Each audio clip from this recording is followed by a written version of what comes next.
Hello YouTube, this is VidHead85 and I have a Am I the Asshole story for the ages. Well, probably not, but it's definitely one of my favorites so far. So, have you ever wanted an animal? I grew up with dogs and cats my whole life, and taking care of them was a lot. So, I'm going to go right into this, and this is my second time recording it. I just found out something that was blew my mind.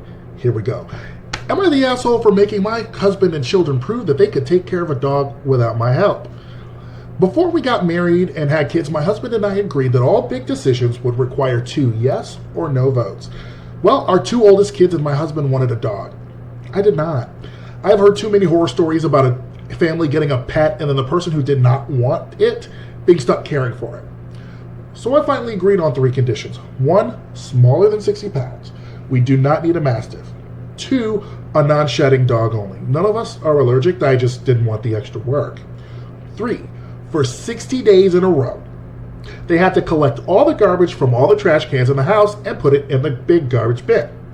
This was to make sure that they would remember to feed the dog every day. And for 60 days, they, all 3 of them, had to go for a 1-mile walk twice a day with the GPS tracker active. If they missed a day, they had to start over. The longest they made it so far is 2 weeks. Then my parents called me up to say I was being ridiculous and petty.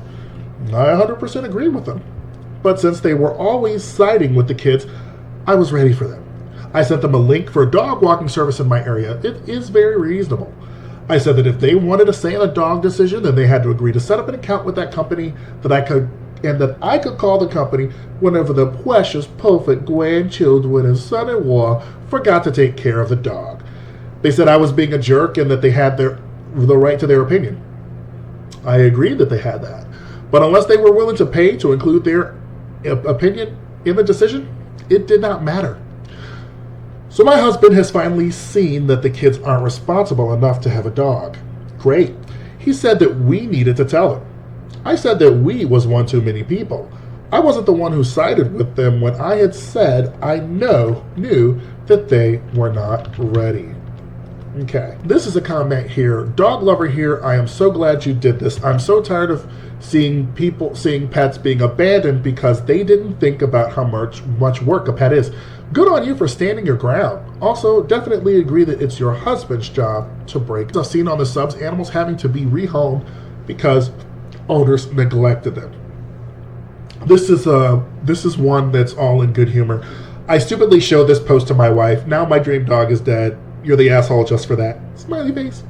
And then this one, the bombshell. Actually, I'll save that for last. This is the last comment before the bombshell. Not the asshole. You set very reasonable terms which outline how much work a dog could be, and really they are even more because of various costs, training, and messes that are all factors.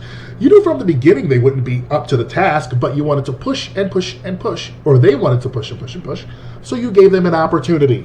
They failed. So now it's time they admit they failed and you all move on. So this is, so some people were saying that the part where she's the asshole is where she said that we were one too many people. Yeah, no, bullshit. Here's the kicker. Here's the bombshell that I just found, and I just could not. Okay, here's a comment. Last comment. Not the asshole. I've been in the situation of agreeing to get a dog with others, only for everything to go wrong. Dog's a menace. Previous commitments to help disappear. Others don't want to send the dog back because it'll be seen as killing it. And then your whole life starts revolving around a pet you didn't want. From how much I regretted relenting in the situation, you did the right move to try and guarantee that you wouldn't be high and dry. Constructive criticism would be that the GPS tracker and strictness around everything maybe shows some trust issues, but you shouldn't have to verify things like that with your partner, but not the asshole. Nope. Because look at what happens next. OP says, I caught all 3 of them hiding at a friend's house on their walk. And then somebody under that replied, so your husband is so immature that he literally hid from you to get out of his responsibilities, modeled that behavior for your children, and then presumably they all would have lied about it. OP, I want.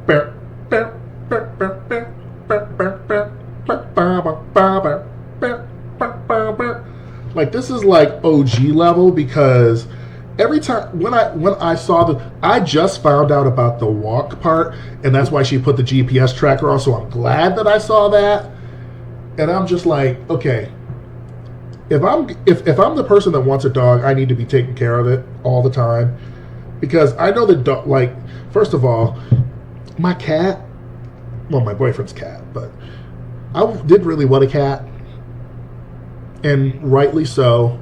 I said, okay, then you have to do everything to take care of him because he's your cat, and I love a little hairball sometimes.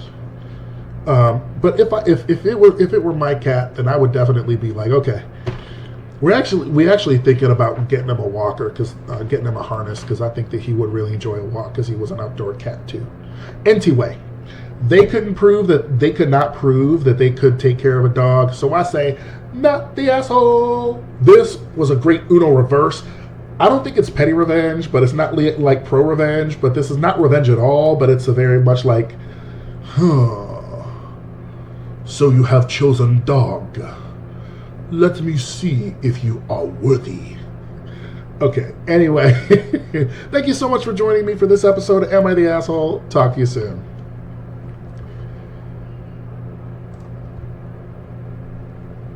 Wait, was it recording? Oh, thank Ipthar.